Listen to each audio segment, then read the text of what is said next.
سلام، امیدوارم حالتون خوب باشه و روز خوب و خوشی داشته باشین.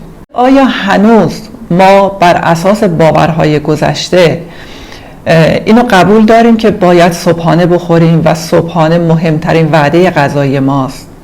یا به جایی رسیدیم که باید تغییر کنیم، باید یک سری از باورهای گذشته که به ما رسیده رو تغییر بدیم و بر اساس باورهای جدید و ایده هایی که خودمون از شرایط زندگیمون، از شرایط جسمیمون میگیریم باور بسازیم؟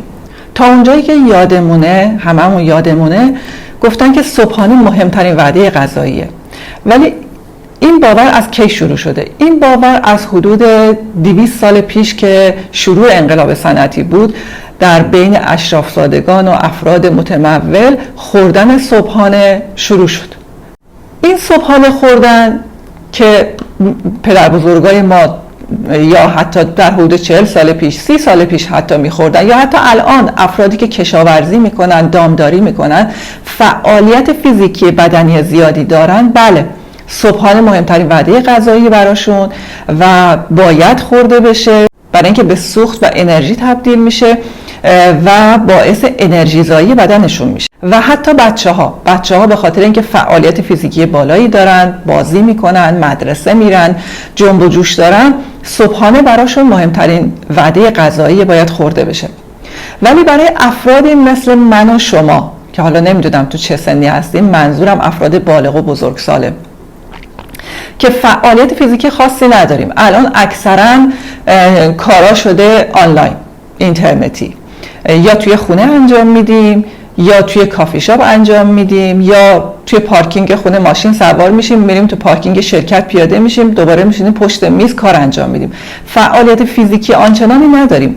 خب وقتی که ما فعالیت فیزیکی خاصی نداریم، پس اینجا صبحانه نه تنها مهمترین وعده غذایی ما نمیشه، باعث انرژی زایی ما نمیشه، باعث سوخت و ساز بدن ما نمیشه، بلکه باعث میشه که اون انسولین اسپایک تو بدن ما صورت بگیره، چربی های اضافه تو بدن ما شکل بگیره و ذخیره بشه در اطراف کبدمون، بشه کبد چرب، در اطراف شکم و پهلوهامون و بشه چاقی شکم و پهلو و باعث بیماری های مختلف بشه، بالا رفتن قند خون بشه. برای اینکه اصلا این تبدیل به سوخت نمیشه، تبدیل به انرژی نمیشه، چون فعالیتی نداریم ما. وقتی که ما بتونیم، توی فایل های قبلم گفتم، وقتی که ما بتونیم خودمون رو، بدنمون رو بشناسیم، بدونیم بدن ما به چه چیزهایی آلرژی داره، با چه چیزهایی میسازه و با چه چیزهایی نمیسازه، و بیایم واقعا بشینیم فکر بکنیم با خودمون که آیا صبحانه‌ای که ما میخوریم واقعا به ما انرژی میده؟ آیا این مواد غذایی مثل مربا، عسل و آب میوه ها و اینایی که میخوریم آیا واقعا باعث انرژی زایی بدن ما میشه؟ خیلی خوبه که ما تغییر رو اول از خودمون شروع کنیم، یکم بیشتر فکر کنیم، ما تحت تاثیر تبلیغات قرار نگیریم. این صبحانه‌ای که میگن که بخورید، مهمترین وعده غذایی، کره بخورید، مربا بخورید، عسل بخورید، کره بادام زمینی بخورید، آب میوه بخورید، اسموتی بخورید، اینا همه تبلیغاتیه که برای فروش محصولاتشون انجام میدن و برای اونا سودآوره، نه برای ما، باعث ضرر زدن به ما میشه. یعنی لازم نیست دیگران به ما ضرر بزنن، ما خودمون داریم با دست خودمون به خودمون، به زندگیمون، به جسممون ضرر میزنیم. من خودم کسی بودم که یکی از اقرارهای خودم، کسی بودم که تا چند سال پیش، تا 4-5 سال پیش، قبل از تغییر سبک غذاییم، هر روز باید یک لیوان کافه لته با یک کیک در کنارش میخوردم. حالا مثلا ممکنه پای سیب باشه، کیک دارچینی باشه یا هر چیزی. یعنی این یکی از عادتهای غذایی من بود. من حاضر بودم مثلا نهار نخورم، گشنم نمیشد، نهار نمیخوردم، ولی در عوض باید مثلا بعد از ظهرش مثلا یه همچین چیز رو میخوردم، برای اینکه اون موقع خب بدنم سالم بود، مشکلی نداشتم، اون اهرام رنج و لذت رو تو خودم ایجاد نکرده بودم که باید به سلامتی خودم بیشتر برسیدم. هر چی میخوردم بر اساس همون باورهایی که شیر خوبه، قهوه خوبه، یا مثلا خب کیک مثلا یه تیکه خوردنش اشکالی نداره. ولی وقتی که کجا شما این اهرم رنج و لذت تو ذهن شما ایجاد میشه، کجا شما شروع میکنید به تغییر کردن، چون تغییر کردن حتما باید به یه نقطه خاصی از فشار قرار بگیرید، یعنی یه جایی شما تحت فشار قرار میگیرید که باعث میشه شما تغییر بکنید. و خیلی بهتر، خیلی عالیتر اینه که ما قبل از اینکه به اون نقطه فشار برسیم شروع کنیم به تغییر کردن. اولش هم خیلی سخته ها، سبک تغذیه رو تغییر دادن خیلی سخته، آدم نمیتونه، مخصوصا از مواد قندی و کربوهیدرات نمیتونه بگذره. ولی خب وقتی که بدنت مشکل ایجاد میکنه و به جایی میرسی که میبینی هزینه های درمانت خیلی بیشتر از هزینه های معمول زندگیت شده، اونجا دیگه مجبوری، نمیتونی نکنی. شما میتونید مواد غذایی رو انتخاب کنید که با بدن شما سازگار باشه. شاید حرفای من به مذاق خیلی خوش نیاد، به خاطر اینکه حرفایی که دارم میزنم حرفاییه که مخالف باور عمومی جامعه است، که همه میگن که چرا شما اینو میگی، چرا میگی اینو بخورید، چرا میگی اینو نخورید، پس ما برنج نخوریم چیکار کنیم، نون نخوریم چیکار کنیم، پس میوه چی، پس شیر چی.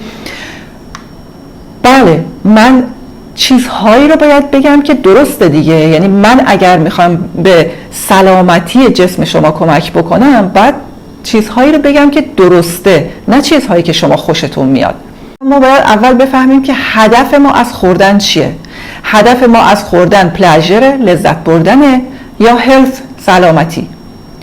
اگر ما هدف ما از خوردن لذت بردنه، مثل خیلی‌ها که مثلا جلوی فیلم و سریال و تلویزیون و فوتبال و اینا میشینن یا دور همی میشینن، چند تا نایلون انواع و اقسام خوراکی میارن میشینن میخورن دور هم دیگه و لذت میبرن، و وقتی هم بهشون میگی که اینا مناسب نیست، اینا خوب نیست، نخورید، میگی بابا یه بار میخوایم عمر کنیم، بذار لذت ببریم دیگه. خب اینا هدفشون از خوردن لذت بردنه. کسایی که هدفشون از خوردن لذت بردنه، پس این فایل به دردشون نمیخوره. ولی کسانی که هدفشون از خوردن سلامتی، طول عمر، جوانی و زیبایی، این که مثلا 10 سال 20 سال نسبت به سنشون جوانتر دیده بشن، عمر طولانی تری داشته باشن، در کمال صحت و سلامت زندگی کنن، آره این فایل به دردشون میخوره. ببینید در وعده صبحانه فرقی نمیکنه چه ساعتی باشه. شما وقتی صبح بیدار میشید اول 1 لیوان آب ولرم بنوشید، 1 لیوان تا 2 لیوان آب ولرم بنوشید. این آب ولرم کمک میکنه به سلامت دستگاه گوارش شما، باعث دفع سموم میشه از بدن شما و باعث میشه که شما بلا فاصله احساس دفع بهتون دست بده و برید دستشویی، که خیلی خوبه. 1 لیوان آب اول صبح خوردن خیلی خوبه. بعد از اینکه 1 لیوان آب رو نوشیدید، شما مواد غذایی مناسبی که توی صبحانه باید میل بکنید شامل فیبرها، پروتئین‌ها، چربی‌ها و ویتامین‌ها هستن. این مواد مفیدی هستن که شما باید بخورید. حالا توی صبحانه میتونید یکی از مواد غذایی خیلی مفیدی که شما میتونید بخورید که هم پروتئین داره، هم ویتامین داره و هم چربی داره، تخم مرغ هستش. شما میتونید تخم مرغ رو به شکل‌های مختلف بخورید. میتونید به صورت آبپز بخورید. من یادم زمان بچگیمون مثلا تخم مرغ آبپز رو با کره و خیارشور قاطی میکردیم میخوردیم، خیلی هم خوشمزه بود. میتونید به صورت تخم مرغ آبپز بخورید، میتونید به صورت نیمرو بخورید، میتونید به صورت اسکرامبل اگ، از این تخم مرغای زده شده که میپزن، یعنی هم میزنن زرده و سفیدش رو بخورید. و یا میتونید تخم مرغ شکمپر درست کنید.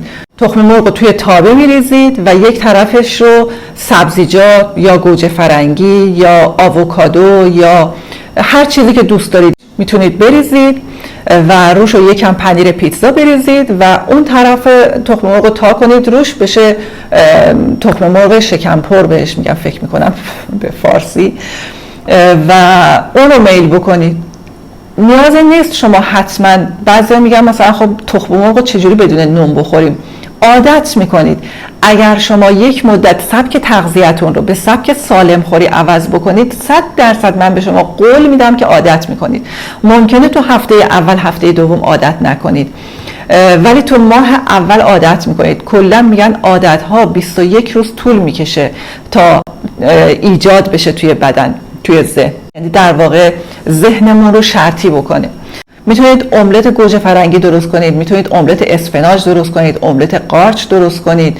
به روش‌های مختلف شما میتونید از تخم مرغ استفاده کنید. تخم مرغ احساس سیری بیشتری به شما میده و سطح قند و انسولینتون رو ثابت نگه میداره، یعنی انسولین اسپایک نمیکنه. به خاطر همین تخم مرغ یه ماده غذایی فوق‌العاده‌ای برای صبحانه. میتونید کره، خامه، پنیر بخورید، میتونید عدسی بخورید توی صبحانه. میتونید ماست یونانی بخورید. ماست یونانی به خاطر فرایند چکیده سازی که روش انجام شده بافت غلیظتری داره، خامه‌ایه و پروتئین بیشتری هم داره. به خاطر همین شما میتونید ماست یونانی رو همراه با بری‌های مختلف توش مخلوط کنید، با چیا سید و چیزهایی که دوست دارید مخلوط کنید و نوش جان کنید. این هم یه صبحانه پر از پروتئین، پر از ویتامین و مواد معدنیه که میتونید بخورید. اگر میخواید نون بخورید، که من نون رو برای وعده صبحانه اصلا پیشنهاد نمی کنم، چون خوردنش مناسب نیست برای صبحانه. کلا کربوهیدرات و مواد قندی برای صبحانه مناسب نیست، مخصوصا برای افرادی که دیابت دارن یا قند خون بالایی دارن. بهتره که نون تو وعده صبحانه خورده نشه. ولی کسانی که میخوان نون بخورن دقت کنید که حتما نون جو گلوتن فری یا نون جو دو سرپرک باشه. البته نون سنگک خب نون سبوسداریه که خب سالیان سال تو کشور ما خورده میشه، نون خیلی خوبی هم هست. البته که گلوتن فری نیستش ولی سبوسداره. هر کدوم از این نون ها رو میخواید بخورید، سعی کنید که به مقدار خیلی کم، یعنی اندازه یک کف دست یا به اندازه یک اسلایس نون توست باشه خورده بشه، نه بیشتر. چون ما ایرانی‌ها و اصلا کلا خاورمیانه‌ای‌ها عادت داریم به خوردن نون زیاد و برنج زیاد با وعده‌های غذاییمون. نون به مقدار کم باشه که با همون مواد غذایی مناسبی که برای صبحانه گفتم میل بکنید. میرسیم به صبحانه های ناسالم. چه چیزهایی رو تو صبحانه نخوریم؟ اوتمیل خورده نشه، از هر نوعش خورده نشه. مواد قندی مثل انواع مرباها، انواع عسلها، حالا چه ارگانیک چه غیر ارگانیکش، برای صبحانه مناسب نیست. انواع آب میوه های طبیعی و مصنوعی هیچ کدوم مناسب نیست. اسموتی ها مناسب نیست. اینا رو من توی ویدئوی قبل از این ویدئو توضیح دادم که چه زمانی در طول روز میتونید این مواد رو بخورید و چقدر میتونید بخورید. اگر میخواید بدونید ویدئوی قبلی رو حتما تماشا بکنید. فست فود غذای مناسبی نیست برای صبحانه از هر نوعش. چیکن ناگت، ساندویچ، فرنچ فرایز، هیچ کدوم رو تو وعده صبحانه نخورید. اینا باعث انسولین اسپایک میشه، باعث بالا رفتن قند خون شما میشه اول صبح. مواد غذایی فراوری شده مثل انواع سوسیس، انواع کالباس، ژامبون، اینا خورده نشه. غذاهای بسته‌بندی شده آماده، اینها اصلا مناسب نیست، به خاطر اینکه اینها بهشون مواد نگهدارنده‌ای میزنن برای اینکه طولانی مدت بمونه، ماه‌ها اینها بمونه و فاسد نشه و اون مواد نگهدارنده، مواد شیمیایی که بهشون میزنن باعث ایجاد التهاب تو بدن ما میشه. تو وعده صبحانه اگر شیر میخواید بخورید، بهتره که های کلسیوم لو لاکتوز باشه، یعنی کلسیوم بالایی داشته باشه و قند پایینتری داشته باشه، لاکتوز پایینتری داشته باشه. یه سری شیرها هست که روش نوشته که های کلسیوم لو لاکتوز، اونها مناسب تره، میتونید بنوشید.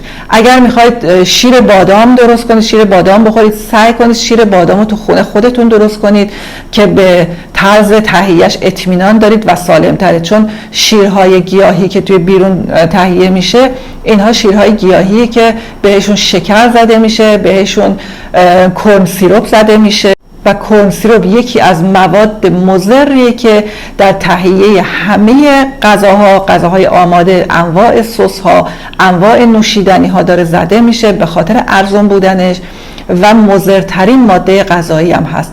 سعی کنید اگر میخواید شیرهای گیاهی درست کنید توی خونه خودتون درست کنید، صبحانه هم خودتون تو خونه درست کنید که به موادی که توش استفاده میکنید اطمینان کامل دارید. امیدوارم این ویدیو هم مثل ویدیوهای دیگه برای شما مفید باشه، استفاده بکنید. سلامتی شما آرزوی منه. روز و شب خوبی داشته باشید.